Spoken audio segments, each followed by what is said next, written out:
name is Claudia, and this is Crankin Crafts, and today we're gonna make a solar system magnet board. It's also got chalk paint on it, so it doubles as a chalkboard and a magnet board. To make the magnets, I just used this Fimo clay. It's a soft clay, so it's really easy to mold. You just bake it in the oven at 230 degrees Fahrenheit for 30 minutes, and the directions are on the packaging, so that's really nice. Okay, so what I did with these is you just get the packaging, and you don't need much to make one of these because they're not very big. So what you're gonna wanna do is get it into as nice of a sphere as you can, and I'm just molding it around in my palms because I found that you can also do it on the table like that to get it round. And it's not gonna come out perfectly round, you're gonna have to smush it around with your fingers a little bit to get it as nice as you can, but planets aren't perfectly spherical anyway, so it's okay. And then you're gonna cut them in half, and I'm just using a palette knife, but you can use an actual knife if you're at home and not working at a craft store. Okay, and then it's gonna come out all oblong because you squished it down, so you're just gonna wanna reform it back into a half sphere. The only reason you're half spearing it and making the back flat is so you can attach the magnet, and you can just kind of set it on the table and get it as round as you can. Okay, and then we're just doing one, so do that, and then you'd put that in the oven for as long as the directions stay, and then when you take it out, you're gonna wanna let it cool for at least 30 minutes because it's gonna come out really hot. One thing that I noticed when I first used the Sculpey clay is I thought that it was gonna be done like the texture that it was supposed to be when I first took it out, and if you take it out and you touch it, it's still gonna feel squishy, and you're gonna think it's not done, and you're gonna end up overcooking it. But it actually hardens when it cools. So that's one thing that's nice to know. I made one of these in advance so I didn't have to actually bake them. I just used the E6000 glue, which is a really nice versatile glue to put the magnets on, and these are strong magnets, this kind right here. And then a tip as far as the chalkboard goes is we use these magnetic aluminum sheets, the 12 by 12.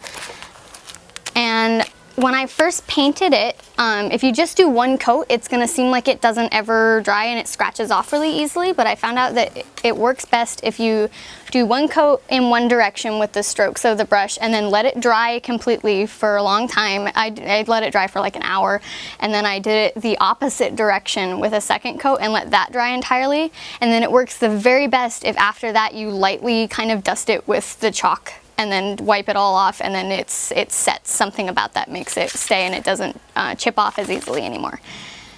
So that's that works really good, and it doesn't take, it's really thin, so this will go a long way, a lot further than you think it will. Okay, so as far as painting them, there's a couple of different techniques that can be used for the planets. I just looked up pictures of the planets online and used that as reference. For any of like the cratery planets like Mars and all the ones that are hard planets, terrestrial planets, not gas planets, you can use a sponge brush to get that texture, the cratery texture. It's really easy to do. And then the craters that have that star pattern, I just took a little white paint and made it a little bit like that. And that sponge technique is also used on the sun. But for ones like these, which I'm gonna show you, is you can just really simply take your paint, and you've got 3 variations of tone here. So you've got a medium blue, a light blue, and then the white. So really easy to just mix up your base color, which I usually use the middle color for my base. And then you can just, and the reason I put the magnets on before I paint them is so you have a nice little thing to hold on to while you're painting. And it's kind of nice when you have the variation because you're trying to achieve that effect anyway, so it doesn't matter if it's not a one tone entirely when you're first doing it. And then just get all the way around it as much as you can. And then acrylic, I'm using acrylic paint because I'm impatient and I like things to dry very fast, and that's a nice thing about having acrylic because you don't have to wait for it to dry. It just goes very quickly. And then you can just do that very non-uniform. Just making that kind of stormy, swirly pattern. And then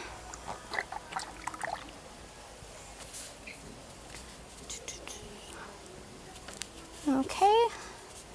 And then I'm going to use a smaller brush for the white.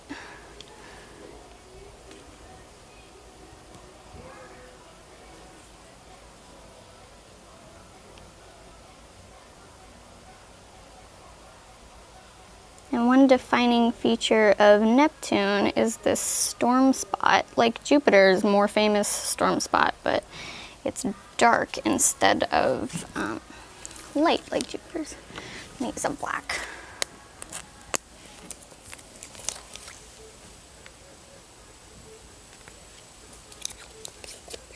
Okay, make it a little bit of a darker color.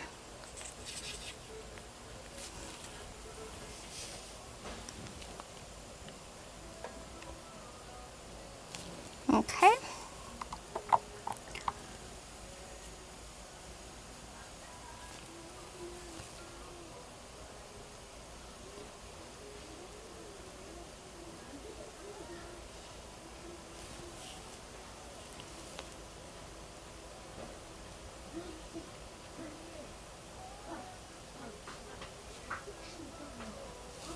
Okay. So that's one just done really quick. And you have a little magnet. And you can frame this if you'd like. We have 12 by 12 frames that you can use, and if it doesn't fit for whatever reason, if it's a little bit inconsistent with the size, as long as you're using these really strong magnets, you can put the glass pane in that's used on the frame and it'll still magnetize to the board perfectly fine. So yeah, that's a solar system magnet chalkboard.